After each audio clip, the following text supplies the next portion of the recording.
Good afternoon, ladies and gentlemen. My name is Professor Shi, and I work as an associate professor at East China Normal University in Shanghai. So a brief self-introduction. I completed my master's degree at Harvard Grad School of Education and then completed my PhD degree in cognitive science in education at Teachers College, Columbia University. And now I work in the field of developing children and adolescents' cognitive functions in China. I've been collecting data from schools in China and in the US in order to help students develop higher order thinking skills.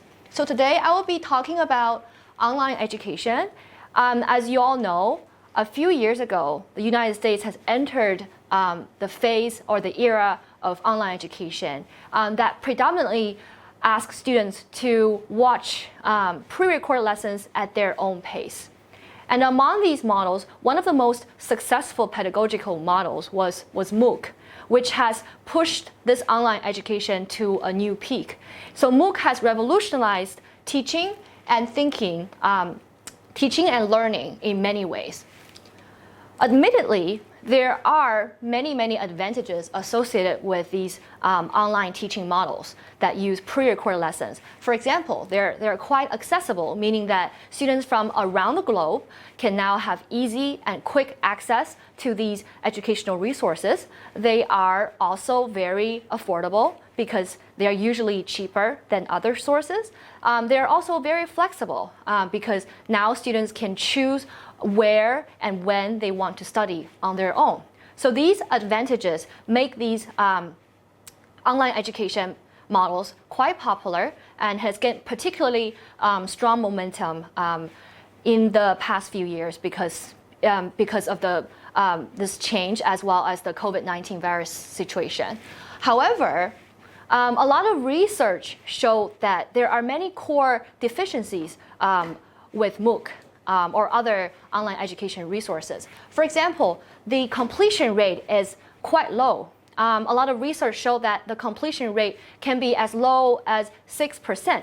So now we have a very paradoxical situation in which students often start off the lessons with a high level of passion, engagement, and interest, but many of them fail to follow through. So this unsatisfactory result made us question what happened and why. So we have identified both cognitive and non-cognitive factors that might play a role in contributing to the particularly low completion rate of MOOC. So for cognitive factors, we believe that there is a lack of interaction with the teacher on the part of the students, which means that the students are mostly learning in an isolated setting by themselves. There is no real human-based interaction between teacher and student as well as between student and student. And which means that there's no opportunity for teachers to provide real-time feedback for their students. So which means that from a cognitive perspective, the teachers are not really providing students with enough guidance and scaffolding on their learning, so they are not able to track their progress or to identify places where students get stuck. So that students are not really developing a firm grasp of the materials or contents that they're learning. Also, there's cognitive overload because students are now bombarded by a lot of novel information when they are watching these pre-recorded lessons. So when they are overloaded, their working memory becomes even more loaded, and they get swamped by this information overload. So that although they're self-pacing their learning, but these cognitive factors contribute to their low academic outcome.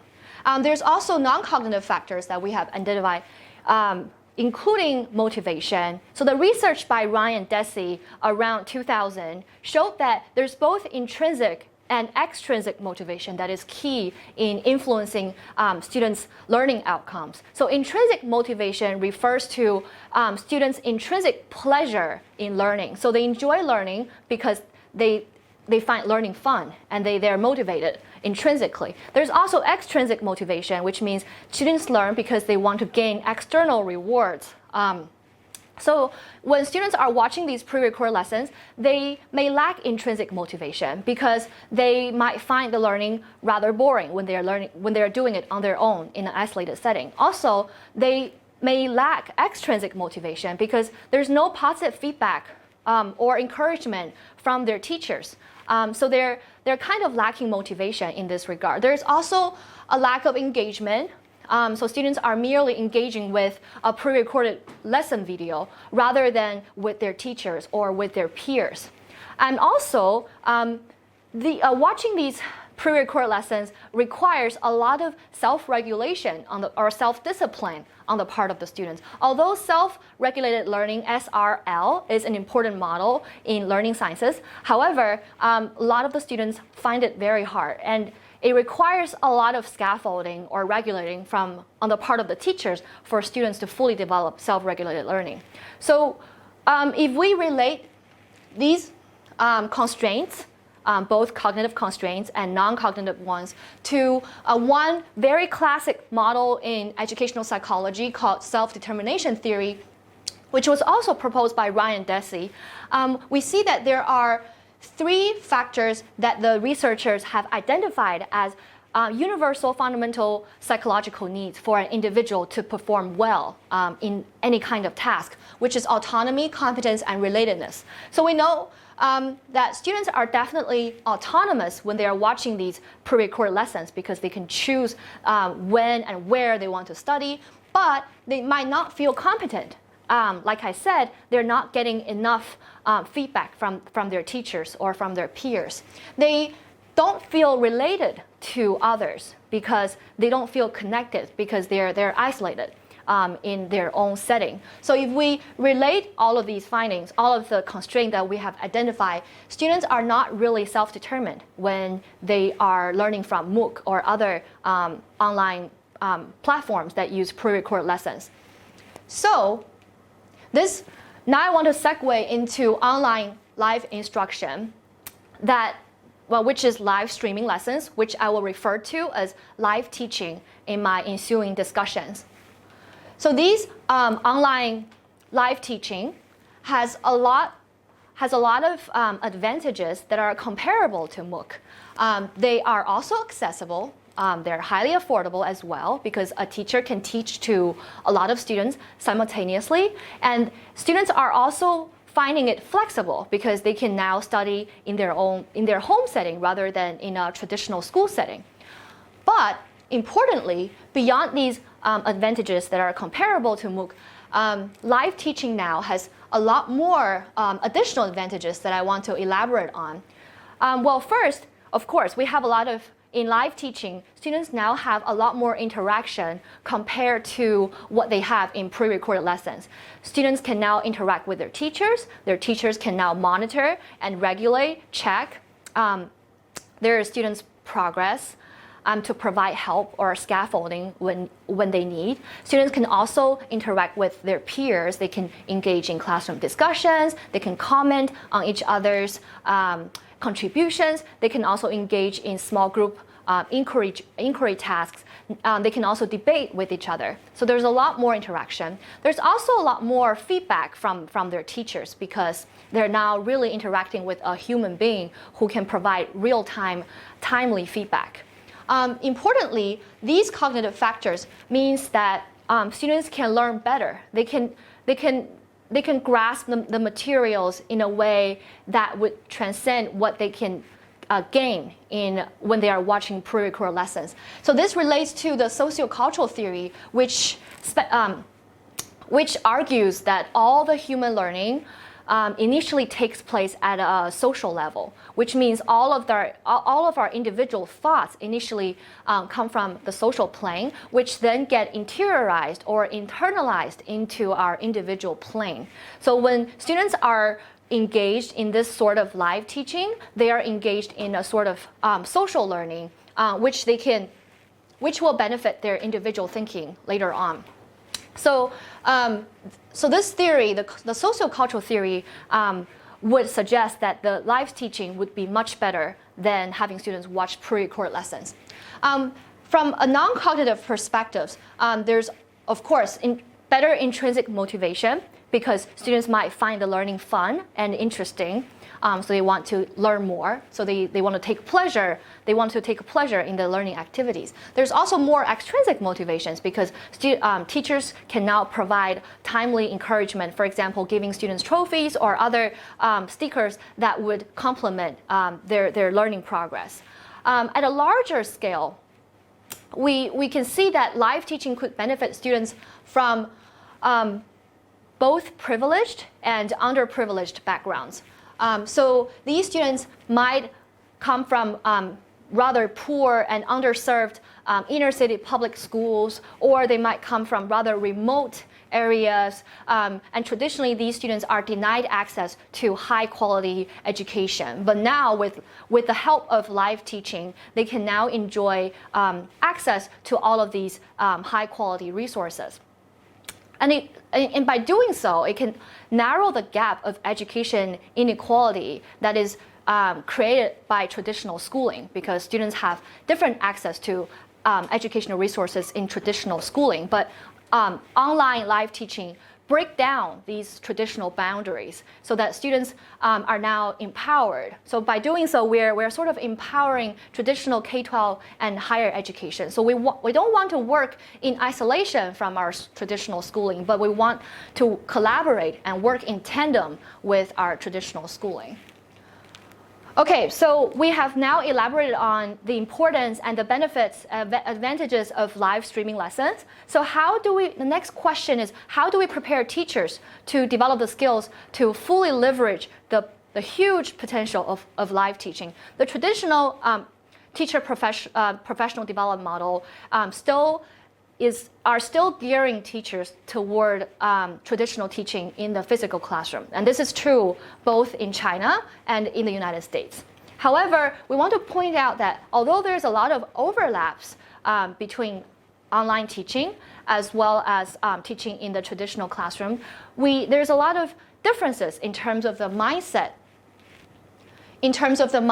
as well as the skill set that teachers need to possess when they conduct traditional teaching and online teaching. Well, first is the mindset. The teachers need to adopt a more student-centered mindset when they're teaching online. Because you can imagine that when you're talking to a web camera, it's easy to be self-centered because you're not really talking to a human being face-to-face. So it's important that teachers need to be student-centered and to design their activities that will help students to engage and re-engage in these activities. So nowadays, there have been a lot of student-centered models in traditional teaching. For example, collaborative argumentation, PBL, problem-based learning, or inquiry activities, or other collaborative argumentation activities, or dialogic teaching. These are all traditional approaches that aim to promote student-centered teaching in the traditional physical classroom. But we actually can transfer these models to online teaching as well. So the second is that the teachers need to be mindful that they need to create a safe and democratic classroom. Safe means that students feel comfortable to participate, even when they don't have the correct answers. Democratic means that students give equal chance to participate to all students, and teachers give the same amount of attention to all students. So creating a safe and democratic classroom is important because students are now studying on their own, at their home environment. So these are the important things that teachers need to keep in mind of. And in addition, the teacher needs to keep in mind that the attention span of any student or any individual is quite limited because our working memory is quite limited. We can memorize at most 7 digits of information at any given time. In an online setting, so when teachers are doing live teaching, the attention span of their students might be even more limited because students are now easily distracted by stimulus from their home environment. So the teachers need to be vigilant about their limited attention span and to design activities that help to re-engage students when they are engaged in off-task behavior. So we don't want to swamp them with too much information. We don't want to overload them. And later I will elaborate on sort of the practical skill set that teachers need to use, such as games, educational games, or interactive activities that will help to keep students' attention and make them focused and engaged. So our central message that we want to deliver is that in the era of live teaching, it is essential to keep students focused and engaged. Well, focus and engagement is, of course, important both for traditional teaching and live teaching, but it becomes particularly important and critical in live teaching because students are easily distracted. And we have a lot of tools that can help teachers achieve this goal. So we have now identified 5 influential factors that and 4 effective approaches that we can keep students engaged and focused. Well, these influential factors are based on theoretical studies that we have conducted based on existing research, and they refer to course design, a video and audio interaction, presentation format, student engagement, and teacher expressiveness. So these factors are, of course, important in traditional classroom as well, but they're particularly important in online live teaching. And we have 4 approaches to operationalize these 5 influential factors, including how we can leverage teaching resources, including how we can find resources from different sources, like different media, like text, images, videos, or audios that teachers can use and leverage when they're conducting live teaching. There's also the issue of interaction through audio and camera or videos or audios. So even though students are learning in their own home environment, the teachers can engage students in debate or discussions using some interaction through videos. And also teachers can engage students in discussion. And most importantly, students can provide incentives for students by giving them little gestures of like trophies to positively evaluate their participation. So all of these approaches are important for traditional teaching, but they are quite important. So we have talked about the 5 influential factors and the 4 effective approaches that we can adopt to create a student-centered, safe and democratic classroom. So these are the mindset that teachers need to have when they are creating an effective online learning platform. And now I will move on and demonstrate to you what are the kind of practical skill set that teachers need to have. And some of these tools are enabled by ClassIn, and they're shown as example. So I want to point out at the beginning that education resources during online teaching, live teaching, are quite important, and teachers can use diverse format of education resources, and they can put together these resources beforehand. And it's important that teachers use these resources not for the sake of it, but to use it to improve student interaction and to improve teachers' expressiveness or presence at critical moments, so that teachers don't pile up more and more materials that might overload students' cognition. So I will show you a blackboard, which means that teachers can use the blackboard to make a lesson plan. A lot of the other online softwares, they also have a blackboard, but they kind of downplay the importance of it. And lesson preparation is certainly very important in the teaching process, and teachers can prepare their lesson materials ahead of time, and they can also highlight certain parts that they want to bring to their students' attention. And importantly, teachers can save, share, and later retrieve these materials, which is very important because teachers can iterate their lesson plan. So they can make it, keep improving it. And students can also access these lesson plans at any time, and their changes will be saved. So I will now exit here and open up an empty blackboard where the teacher can write the materials that he or she wants. So for example, you could write a question.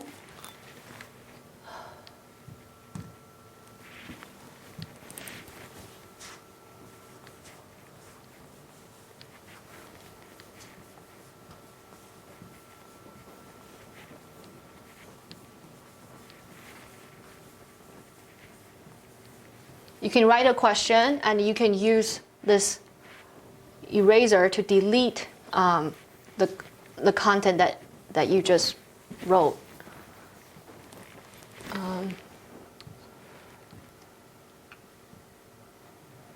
Or you can show a picture that you have already saved to your drive.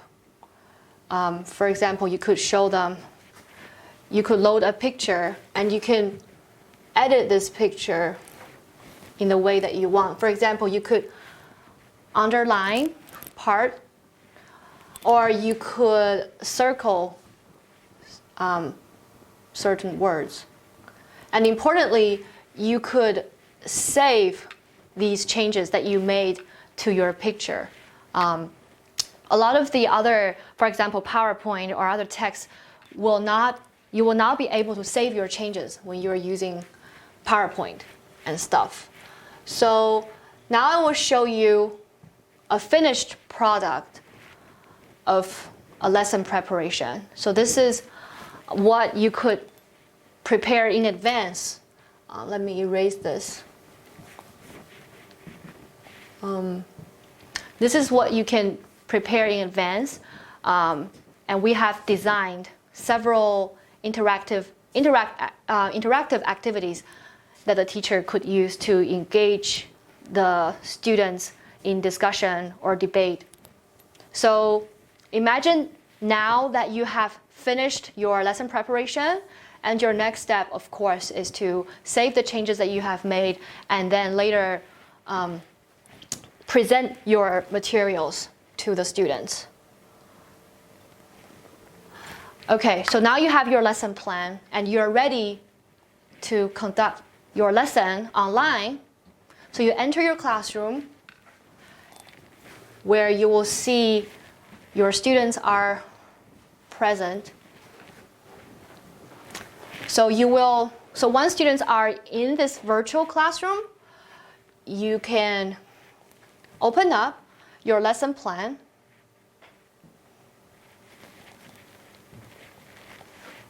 That you have prepared in advance. So this is what you already have. And this is a topic that you want to address. So first of all, you could show your students a YouTube video. And importantly, you don't need to exit your virtual environment in order to show them the video. You could just select this browser where you could enter your URL of your video, and the students will able to watch this video in class.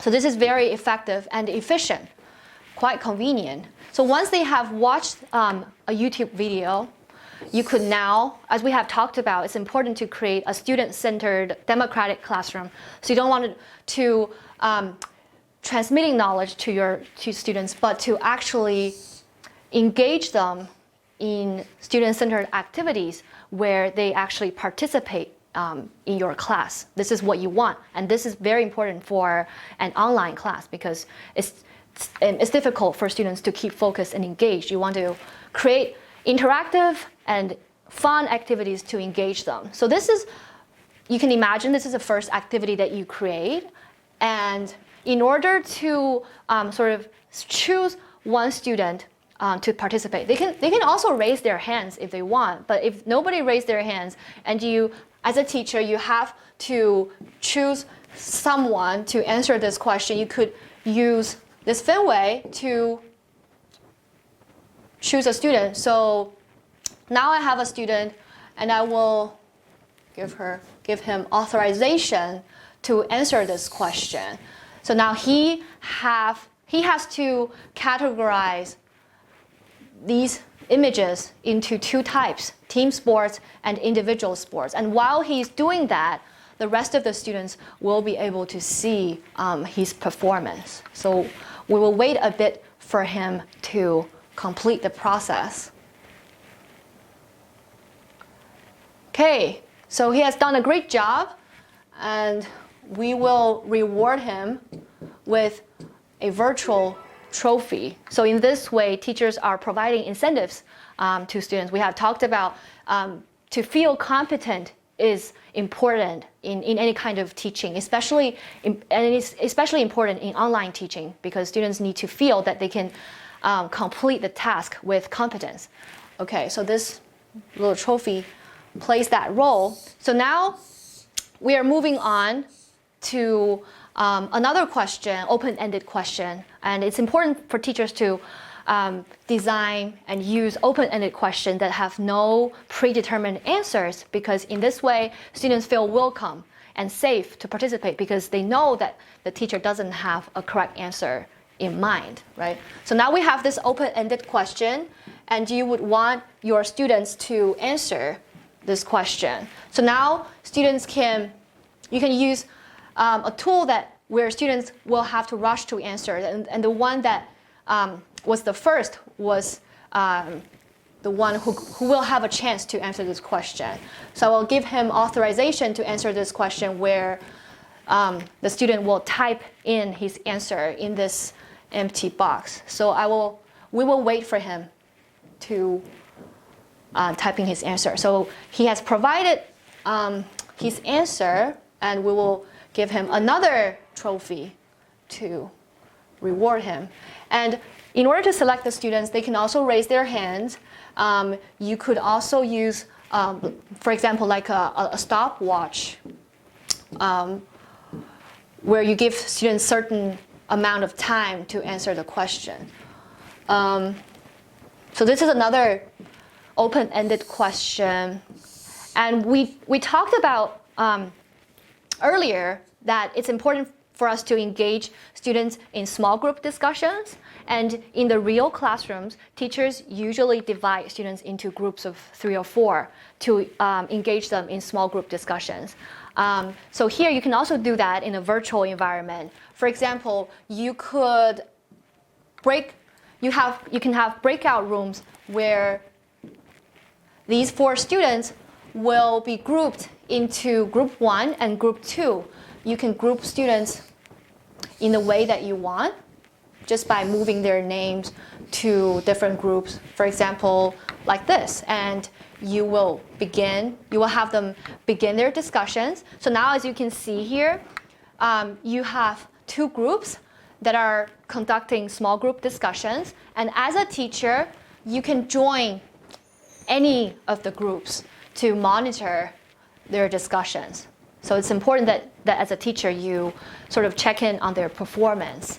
I want to point out that this is quite convenient compared to real-time classroom discussion in physical classrooms. Because in physical classrooms, when students are having small group discussions, you're having a quite noisy environment, and students are basically affecting and distracting each other. But in this virtual environment, they are discussing in their sort of isolated groups, so they're not really listening upon or being affected by other students' discussions. But as a teacher, similar as what you can do in a real classroom, you can step in to any group and see what they're doing and provide guidance when necessary. Okay, so now you have conducted your discussion for about maybe like 3 or 5 minutes, and you could end the discussion. So this is the discussion part.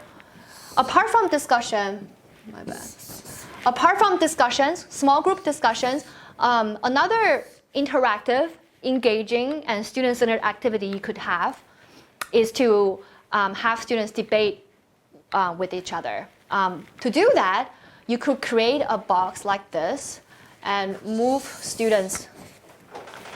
their profiles to a pro side and a con side. So this provides some sort of visualization of the two debaters having a debate. So students, it's rather easy to keep students focused and engaged. The audience members to keep them focused and engaged when these two students are having a debate, so that they know. You can organize a second round where you have the other two students debate with one another. Yes, so by doing so, you are maximizing student participation in classroom discussion.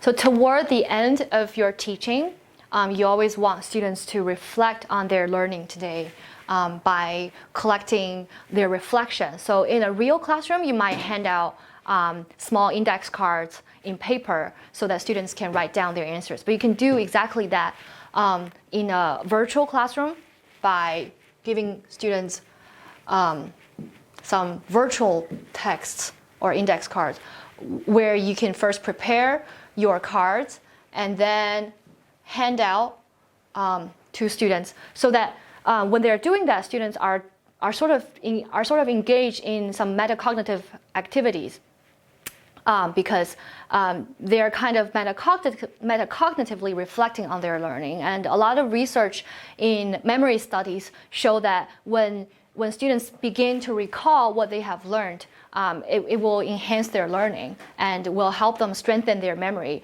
which will be easier for them to retrieve the information at a future time. So as a teacher, it will be a good practice for you to have students do that. And this virtual environment will provide you with that tool. And once students have done writing, you have given them like 40 seconds to write, you can collect your answers.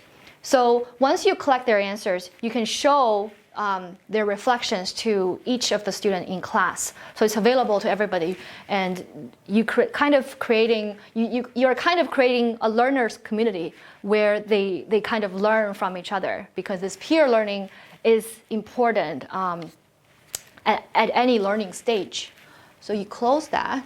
You can also save the writings so that students will be able to access and retrieve what they wrote at a later time. And also as a teacher, you could grade their writing at a later time.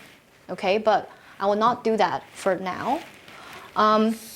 Okay, so we have designed and utilized several open-ended tasks, which I've reiterated many times that it's important for classroom teaching, especially for live teaching, because you want to design an engaging and interactive student-centered learning environment. But as a teacher, it's also important that you ensure that students have developed a correct understanding of the key concepts that you want to deliver. And by doing that, you will need to create some questions that have predetermined correct answers. For example, you can use multiple choice questions to ensure that students will know what the correct answer is. So you will first input the answer that you believe is the correct one, and you will ask students to answer your questions. And you can see details of their answer, their name, the time it took for them to respond. So this is important because now the teacher can have a quick understanding or a quick check of students' current understanding. Okay.